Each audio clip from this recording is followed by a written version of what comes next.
మన దేశంలో ఒక మామూలు ఆలోచన దేశాన్ని నడిపించే చట్టంగా ఎలా మారుతుంది? ఈ రోజు మనం భారత పార్లమెంట్లో ఒక బిల్లు చేసే ఆసక్తికరమైన ప్రయాణాన్ని చూద్దాం. ఈ ప్రయాణానికి రూల్ బుక్ లాంటి ఆర్టికల్ 107 గురించి వివరంగా తెలుసుకుందాం. అవును, సరిగ్గా ఇదే మనం ఇప్పుడు తెలుసుకోబోతున్నాం. ఒక చిన్న ఆలోచన బీజం నుండి అది దేశాన్ని శాసించే చట్టంగా మారేంతవరకు ఆ ప్రయాణం ఎలా సాగుతుందో స్టెప్ బై స్టెప్ చూద్దాం. సరే, అసలు విషయానికొద్దాం. ఈ ఆర్టికల్ 107 అంటే ఏంటి? సింపుల్గా చెప్పాలంటే ఇదొక రూల్ బుక్ అన్నమాట.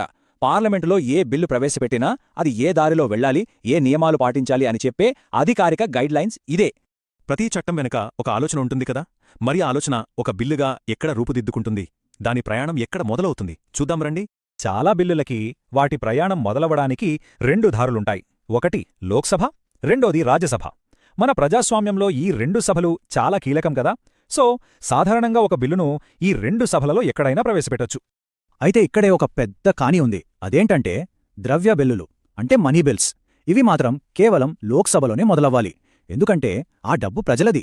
ప్రజలచేత నేరుగా ఎన్నుకోబడిన సభ లోక్సభ కాబట్టి డబ్బుకు సంబంధించిన ఏ విషయమైనా అక్కడే మొదలవ్వాలి. ఒక బిల్లు చట్టంగా మారే ప్రాసెస్లో 4 మెయిన్ స్టేజెస్ ఉంటాయి. ఫస్ట్ ఒక హౌస్లో ఇంట్రడ్యూస్ చేస్తారు. నెక్స్ట్ ఆ హౌస్ దాన్ని పాస్ చేయాలి. ఆ తర్వాత దాన్ని రెండో హౌస్కి పంపుతారు. ఫైనల్గా ఆ రెండో హౌస్ కూడా దాన్ని పాస్ చేయాలి. ఈ 4 స్టెప్స్ దాటితేనే బిల్లు ముందుకు వెళ్తుంది. ఒక సభలో పాస్ అవడమంటే జస్ట్ ఫస్ట్ లెవెల్ క్లియర్ చేసినట్టే. అసలైన ఛాలెంజ్ రెండో సభలో ఉంటుంది. ఇక్కడే అసలు కథ మొదలవుతుంది. బిల్లు బతుకుతుందా లేదా అనేది ఇక్కడే తేలుతుంది. ఇక్కడ 2 అవకాశాలున్నాయి. మొదటిది, రెండో సభ కూడా యాజ్ ఇట్ ఈజ్గా ఒప్పుకుంటే అంతా హ్యాపీ, బిల్లు ముందుకు వెళ్ళిపోతుంది. కానీ రెండో సభ ఒప్పుకోకపోతే అప్పుడే ఒక డెడ్లాగ్ వస్తుంది. దీన్ని పరిష్కరించడానికే మన రాజ్యాంగంలో ఒక స్పెషల్ ఆప్షన్ ఉంది. అదే జాయింట్ సిట్టింగ్, అంటే ఉభయ సభల సంయుక్త సమావేశం. ఒక బిల్లు ప్రయాణం సజావుగా సాగుతోంది అనుకున్నప్పుడు సడన్గా ఒక స్పీడ్ బ్రేకర్ వస్తుంది. అదేంటంటే ప్రభుత్వం రద్దు కావడం, అంటే లోక్సభ డిజాల్వ్ అవ్వడం. ఇది బిల్లు ప్రయాణాన్ని అక్కడితో ఆపేయొచ్చు. ఇది చాలా ఇంట్రెస్టింగ్ పాయింట్. ఒకవేళ కొత్త ఎన్నికల కోసం లోక్సభ రద్దయితే అప్పటికే పార్లమెంట్లో ఉన్న బిల్లుల పరిస్థితేంటి? కొన్ని బిల్లులు అక్కడితోనే ఎండ్ అయిపోతాయి. దీన్నే టెక్నికల్గా బిల్లు ల్యాప్స్ అవడం అంటారు. ఈ టేబుల్ చూస్తే మనకు క్లియర్గా అర్థమవుతుంది. సింపుల్గా ఒక రూల్ గుర్తుపెట్టుకోవాలి. ఒక బిల్లు గనక లోక్సభను టచ్ చేసిందంటే అది లోక్సభలో పెట్టినా లేదా లోక్సభ పాస్ చేసి రాజ్యసభకు పంపినా లోక్సభ రద్దయితే ఆ బిల్లు కూడా రద్దయిపోతుంది. కానీ ఒక బిల్లు రాజ్యసభలోనే పుట్టి ఇంకా లోక్సభకు రాకుండా రాజ్యసభలోనే పెండింగ్లో ఉంటే దానికొచ్చిన ఇబ్బందేం లేదు, అది బతికి బట్టకడుతుంది. అయితే వీటన్నింటికీ ఒక అల్టిమేట్ ఎక్సెప్షన్ ఉంది. అదేంటంటే రాజ్యాంగ సవరణ బిల్లులు. ఇవి చాలా పవర్ఫుల్. దేశ మౌలిక స్వరూపాన్నే మార్చే సత్తా వేటికి ఉంటుంది కాబట్టి ప్రభుత్వాలు మారినా లోక్సభ రద్దయినా సరే ఈ బిల్లులు మాత్రం ల్యాప్స్ కావు. వాటి ప్రయాణం కొనసాగుతూనే ఉంటుంది.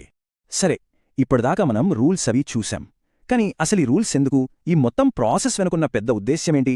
మన ప్రజాస్వామ్యానికి ఇదెంత ముఖ్యం? చూడండి, ఆర్టికల్ 107 వెనుకున్న అసలైన బలం ఇదే. ప్రతి చట్టాన్ని 2 సార్లు చెక్ చేసే అవకాశం ఉంటుంది. అంటే డబుల్ చెక్ అన్నమాట. ఏ ఒక్క సభ కూడా నేను చెప్పిందే కరెక్ట్ అని మొండిగా ముందుకెళ్లలేదు.